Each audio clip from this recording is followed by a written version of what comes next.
High guys, last ವಿಡಿಯೋದಾಗ ವೆಲ್ಕೋರಿಂದ ಹೊರಗಿನ check points ನಿಮಗೆ check ಮಾಡೋದು ಹೇಳಿದ್ದೆ. ಈ ವಿಡಿಯೋದಾಗ ನಿಮಗೆ ಬಾಕ್ಸ್ ಓಪನ್ ಮಾಡಿಂದ ಸ್ಕ್ರಾಚ್ ಕಾರ್ಡ್ ಮತ್ತು ಅದರದ್ದು ಒಳಗಿಂದ ಏನೇನು ಚೆಕ್ ಪಾಯಿಂಟ್ಸ್ ಅದಾವ ಚೆಕ್ ಮಾಡೋದು, ಒರಿಜಿನಾಲಿಟಿ ಚೆಕ್ ಮಾಡೋಕೆ ವೆಲ್ಕೋರ್ ಕ್ರಿಯೇಟಿಂದ ಅದು ಹೇಳ್ತೀನಿ.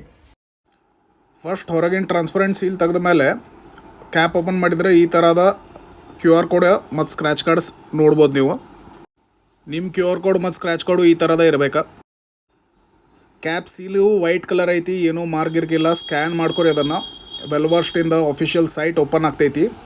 ಅದ್ರೊಳಗೆ ಸ್ಕ್ರ್ಯಾಚ್ ಕೋಡ್ ಮೇಲೆ ಏನೇ ಸ್ಕ್ರ್ಯಾಚ್ ಆದಮೇಲೆ ನಿಮಗೆ ಕೋಡ್ ಸಿಗ್ತೈತಿ. ಕಂಪ್ಲೀಟಾಗಿ ಸ್ಕ್ರ್ಯಾಚ್ ಮಾಡಿರಿ. ಅದನ್ನು ವೆಬ್ಸೈಟ್ದಾಗ ನಿಮಗೆ ಕೇಳ್ತೈತಿ ನಿಮ್ಮ ಹೆಸರ, ಕೋಡ್ ಮತ್ತು ಫೋನ್ ನಂಬರ್. ಅದನ್ನು ಎಂಟ್ರಿ ಮಾಡ್ಕೊರಿ.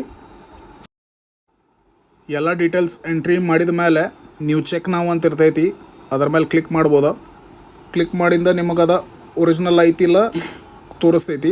ಸೊ ಈ ಥರ ನಿಮಗೆ ಅಥೆಂಟಿಕೇಟೆಡ್ ಕಾಂಗ್ರ್ಯಾಚುಲೇಷನ್ಸ್ ಒರಿಜಿನಲ್ ಐತೆ ಅಂತ ಬಂದ ಮೇಲೆ ನೀವು ಒರಿಜಿನಲ್ ಅಂತ ತಿಳ್ಕೊಬೋದು.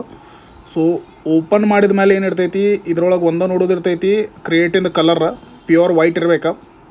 ಪ್ಯೂರ್ ವೈಟ್ ಮತ್ತು ಅದರೊಳಗಿನ ಸ್ಕೂಪ್ ಏನಿರ್ತೈತಿ ಅದನ್ನು ತೆಗ್ದು ನೋಡ್ರಿ.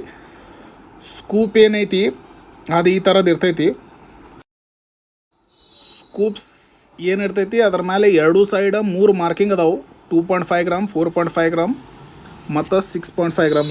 ಈಗ ಆ್ಯಕ್ಚುಲಿ ನೀವು ನೋಡ್ಬೋದು ಎರಡೂ ಸೈಡ್ ಮಾರ್ಕಿಂಗ್ ಅದಾವೆ. ಈ ಥರ ಮಾರ್ಕಿಂಗ್ ಇರಬೇಕು ನಿಮ್ಮ ಪ್ರಾಡಕ್ಟ್ ಮೇಲೂ. ಸೊ ಇವೆಲ್ಲ ಚೆಕ್ ಪಾಯಿಂಟ್ಸ್ ಚೆಕ್ ಮಾಡಿರಿ. QR ಕೋಡ್ ನಿಮಗೆ ಕರೆಕ್ಟ್ ವೆಲ್ವರ್ಸ್ಟಿಂದ ವೆಬ್ಸೈಟಿಗೆ ತೊಗೊಂಡು ಹೊಂಟೈತಿಲ್ಲ, ಏನು ಬೇರೆ ವೆಬ್ಸೈಟ್ ತೊಗೊಂಡು ಹೊಂಟೈತಿ. ಆಮೇಲೆ ನೀವು ಯಾವಾಗೂ ಆನ್ಲೈನ್ ಪರ್ಚೇಸ್ ಮಾಡಿದಾಗ ನೋ ರಿಟರ್ನ್ ಪಾಲಿಸಿ ಇರ್ತೈತಿ. ಅದು ಅಲ್ಲಿಂದ ಪರ್ಚೇಸ್ ಮಾಡೋಕೆ ಹೋಗ್ಬೇಡ್ರಿ. ರಿಟರ್ನ್ ಪಾಲಿಸಿ ಇರಬೇಕಾ. ಅಂದ್ರೆ ನಿಮಗೆ ಬಂದಿದ್ದ ಪ್ರಾಡಕ್ಟ್ ಒರಿಜಿನಲ್ ಇದ್ರೆ ನೀವು ಇಟ್ಕೋಬೋದು, ಇಲ್ಲಾಂದ್ರೆ ರಿಟರ್ನ್ ಮಾಡ್ಬೋದು. ಕೆಲವು ಆಪ್ಷನ್ಸ್ ವೆಬ್ಸೈಟ್ದಾಗ ಆಪ್ಷನ್ಸ್ ಇರಂಗಿಲ್ಲ ರಿಟರ್ನ್ ಮಾಡೋದು. ಸೊ ಅದು ಎಲ್ಲಿ ರಿಟರ್ನ್ ಇಲ್ಲ ಅಲ್ಲಿಂದ ತೊಗೊಳಕ್ಕೆ ಹೋಗ್ಬೇಡ್ರಿ.